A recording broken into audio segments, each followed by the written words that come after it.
नमस्ते भाई और बहनों। गांव खेती संकल्पना में आपका स्वागत है।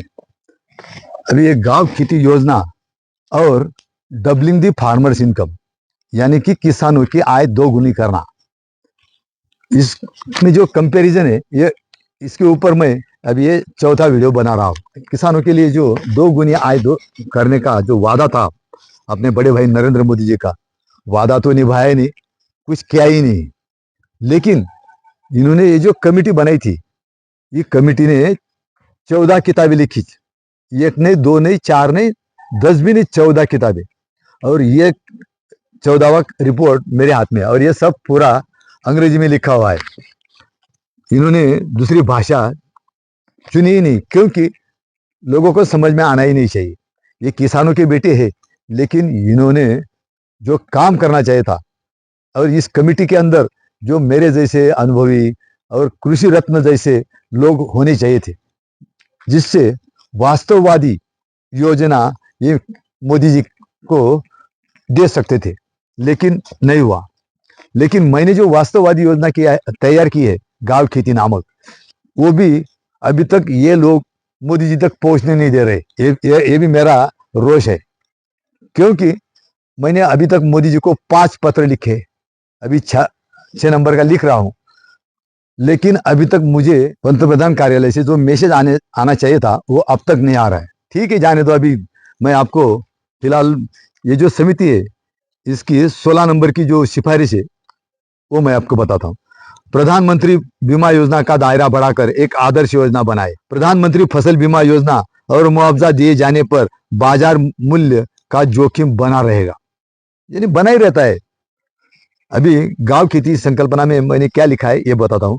हर गांव स्तर पर मौसम की जानकारी उपलब्ध नहीं होती है, यानी कि गांव में मौसम केंद्र ही नहीं है, तो जानकारी उपलब्ध कैसे होगी।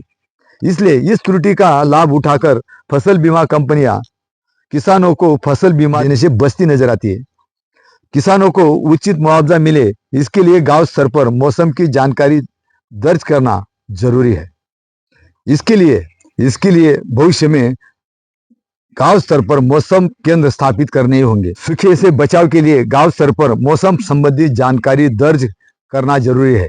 साथ ही भविष्य में प्रधानमंत्री फसल बीमा के लिए धन संग्रह, अनुरोध और भुगतान का सारा काम गांव खेती केंद्र के माध्यम से किया जाएगा। इसीलिए हर गांव में स्वयंचलित मौसम केंद्र लगाने ही होंगे भविष्य में, जो कि कर्नाटक सरकार ने किया हुआ है, लेकिन महाराष्ट्र शासन भी नहीं देख रहे हमारे महाराष्ट्र के लोगों के लिए। अभी अगली सिफारिश, मृत्यु और चोरी दोनों से सुरक्षा के लिए पशुधन बीमा योजना पुनर्गठन आवश्यक है। बस एक ही वाक्य में इन्होंने बता दिया। लेकिन गांव खेती योजना क्या बता रही है? गांव खेती अवधारणा में मेरा पशु पक्षीधन सूचक की मदद से हर किसान के पशु की जानकारी उपलब्ध होगी, यानी कि अपने देश में कितने पशु पक्षी है, ये जो संख्याकी विभाग का काम है, वो 1 मिनट में भारत में कितने पशु पक्षी है इसकी जानकारी भी उपलब्ध हो सकती है, क्योंकि ये इंडिकेटर ही बनाया है मैंने। इससे आवश्यक पशुधन की योजना बनाना आसान हो जाएगा। इसमें घरेलू पशुओं और पक्षियों के बारे में जानकारी, उनकी नस्ल, देखभाल, स्वास्थ्य, रखरखाव आदि के वीडियो के माध्यम से जानकारी उपलब्ध कराने की योजना है। साथ ही उनकी चोरी रोकने के लिए टैग पद्धति का उपयोग करके एक प्रणाली बनाने की योजना है, जिससे चोरी हुए पशुओं को ढूंढना आसान हो जाएगा। तालुका स्तर पर एक मोबाइल पशु पक्षी क्लिनिक यानी कि एम्बुलेंस स्थापित करना भी आज की मांग है, आवश्यकता है। साथ ही पशु बीमा प्रीमियम राशि को कम करना आवश्यक है। देखिए, किसान पशु बीमा क्यों निकालता नहीं? क्योंकि उसकी राशि ज्यादा है। अगर सिर्फ जब किसान पशु खरीद करता है बैंक मार्फत से, तभी उसका बीमा निकाला जाता है। तब तक वो कोई भी किसान पशुओं का बीमा निकालते ही नहीं। ये मेरा देखा हुआ सब है। इस कमेटी की अगली सिफारिश में बोलता हूँ, मांग और आपूर्ति के लिए एक अलग तंत्र बनाए। कैसी बात है, देखो, किसानों की मांग और आपूर्ति, बाजार की मांग और आपूर्ति, ये दोनों के लिए तंत्र बनाए। लेकिन इन्होंने सिर्फ एक वाक्य में बोल दिया तंत्र बनाए, लेकिन कैसा बनाए भाई? ये सोच समझ के कुछ भी नहीं किया, सिर्फ इन्होंने देश घूमना किया है। हमारे अभी गांव खेती में क्या है, पहले मैं बाजार की मांग और आपूर्ति इसके बारे में बताता। सभी प्रकार की कृषि वस्तुओं में खराब होने वाली सब्जियां, फल आदि अचानक बाजार में बड़ी मात्रा में आ जाते हैं। बिल्कुल सही है, जिससे किसानों को भारी नुकसान होता है। कभी कभी लाने और ले जाने का खर्चा भी नहीं निकलता, जीरो मिलता है, जीरो। इससे बचने के लिए किसान को गांव खेती केंद्र में पर जाकर कम से कम 3 दिन पहले बाजार में आपूर्ति जाने वाली वस्तुओं को बेचने की अनुमति लेना अनिवार्य है, जिससे किसानों को आर्थिक नुकसान, असुविधा, मूल्य में गिरावट और माल की क्षति से बचने में मदद मिलेगी। इससे मांग और आपूर्ति में संतुलन बनेगा, कीमतों को स्थिर रखने और जल्दी खराब होने वाली सब्जियों को होने वाले नुकसान को रोकने में मदद मिलेगी। ये सब अभिनव वेबसाइट www.gavkheti.in से ही संभव है। सिर्फ ऐसा ये इन्होंने जो बोला था कमिटी ने कि तंत्र बनाओ, ये मैंने तंत्र ही बना के रखा है। सब कुछ निकाल के बाहर लेके आया हूं। अभी देखिए, किसानों की मांग और आपूर्ति।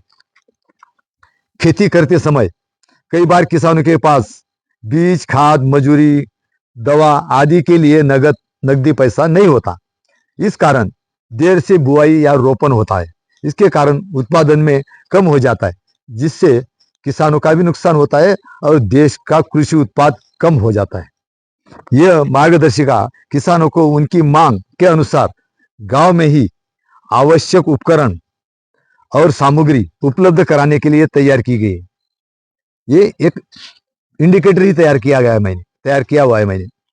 इसके लिए किसानों को बिना किसी शुल्क के 15 दिन पहले, यानी कि किसान गांव खेती केंद्र में आए 15 दिन पहले, उसकी जो मांग है वो एक वेबसाइट पे लिख दे, तो उसकी मांग दर्ज करने के बाद किसान को जो जो चीजें चाहिए वो सब गांव में ही उपलब्ध हो जाएंगी, ऐसी मेरी धारणा है। जब किसान कृषि माल बेचेगा तो तब जो व्यापारी रहेगा उसको वेबसाइट पे दिखाई देगा कि इसके पैसे लेने के बाकी है, तो व्यापारी वो जो कृषि की निविष्ठा ली थी उसके पैसे का भुगतान व्यापारी ही कर देगा, नहीं तो किसान रोक में भी पेड़ कर सकेगा।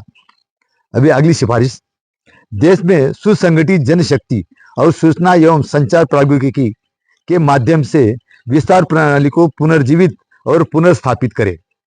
विस्तार की जिम्मेदारी सरकार से साझेदारी आधारित व्यवस्था में ही स्थानांतरित की जा सकती है। साझेदारों में सरकारी एजेंसियां, गैर सरकारी संगठन, निजी संगठन और स्वयं किसान शामिल होने चाहिए। एटीएम के अंतर्गत सभी रिक्तियों को, यानी कि रिक्त पदे भरने के लिए राज्यों को वित्तीय सहायता प्रदान की जानी चाहिए, बेशर्त कि सभी रिक्तियां भरी जाए और कृषि यंत्रणा को सुदृढ़ बनाया जाए। साथ ही कम से कम 25% पद कृषि निदेशालय से विस्तार को हस्तांतरित किए जाने चाहिए। कर्मचारियों को उचित प्रशिक्षण प्रदान करके किसानों को विपणन सहायता प्रदान करने की जानी चाहिए, यानी कि बिक्री विस्तार किया जाना चाहिए और कृषि श्रमिकों को गांवों, कृषि और किसानों के विकास के लिए जिम्मेदार ठहराया जाना चाहिए। बिल्कुल सही बता रहे, लेकिन कैसा करना चाहिए ये अभी तक नहीं बताया। लेकिन मेरी गांव खेती योजना में क्या है ये मैं अभी आपको बताता। इस गांव खेती योजना के अंतर्गत प्रत्येक गांव में एक गांव खेती नामक अत्याधुनिक कार्यालय स्थापित किया जाएगा, जिससे इस कार्यालय चलाने हेतु कंप्यूटर, प्रिंटर, कैमरा, प्रोजेक्टर, बड़ा स्क्रीन का टीवी, फर्नीचर, इंटरनेट सुविधा से अत्याधुनिक गांव खेती केंद्र बनाने की अवधारणा है। इस गांव खेती केंद्र के संचालन हेतु 2 कृषि अधिकारियों की नियुक्ति की जानी चाहिए। इन अधिकारियों के माध्यम से गांव खेती केंद्र को वेबसाइट के माध्यम से संचालित करने की योजना है। इस गांव खेती केंद्र के माध्यम से किसानों को अभी ये जो मैं बता रहा ये सब सुविधा मिलने वाली है। कृषि संबंधी शंकाओं यानी कि 30 प्रकार की समस्याओं पर किसानों को मार्गदर्शन करना, जिसका उल्लेख मैं अगले वीडियो में बताने वाला हूं। यानी कि 30 प्रकार की समस्या मैं अगले वीडियो में आपको बताने वाला हूं। कृषि वस्तुओं की मांग और आपूर्ति, पर्ची भरना, आपूर्ति की गई वस्तुओं का लेखा जोखा भी रखना।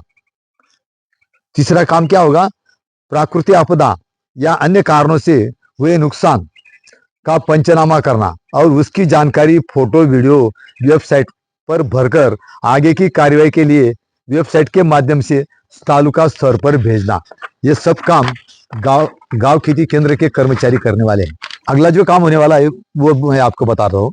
किसानों को सरकारी योजना की जानकारी देना और उसका लाभ दिलाने में मदद करना, किसानों को प्रशिक्षण देना और उन्हें भ्रमण के लिए क्षेत्रों पर ले जाना, यानी कि खेती जहाँ पे अच्छा काम हुआ होगा वहाँ वो बताने के लिए, दिखाने के लिए लेके जाना। ये काम भी गांव खेती केंद्र के कर्मचारी करने वाले हैं।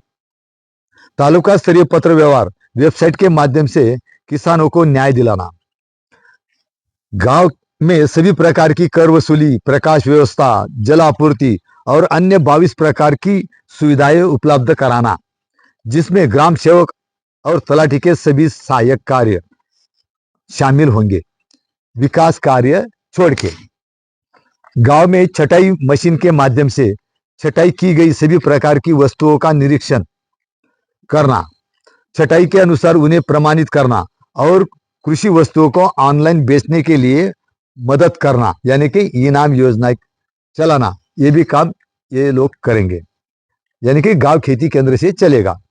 सरकार द्वारा समय समय पर दिए जाने वाले अनुदान, सहायता, आपदा क्षतिपूर्ति आदि की जानकारी तैयार करना और उसे सरकार को प्रस्तुत करना तथा अनुदान प्राप्त हुआ तो सहायता को किसानों तक पहुंचाना। अभी बहुत सारे घोटाले हो रहे तो ये होंगे ही नहीं, एक गांव खेती केंद्र के वजह से। सभी किसानों के फसल उत्पाद और कृषि संबंधी खर्चों का लेखा जोखा रखना, इससे किसान क्या भाव से कृषि माल बेचना चाहिए इसकी जानकारी किसानों को मिल जाएगी। भाइयों, वीडियो जरा बड़ा हो जाएगा, इसलिए मैं यहाँ पे अभी थोड़ा रुक रहा हूँ, लेकिन आपके मन में जो चल रहा है वो जरूर लिखे। धन्यवाद।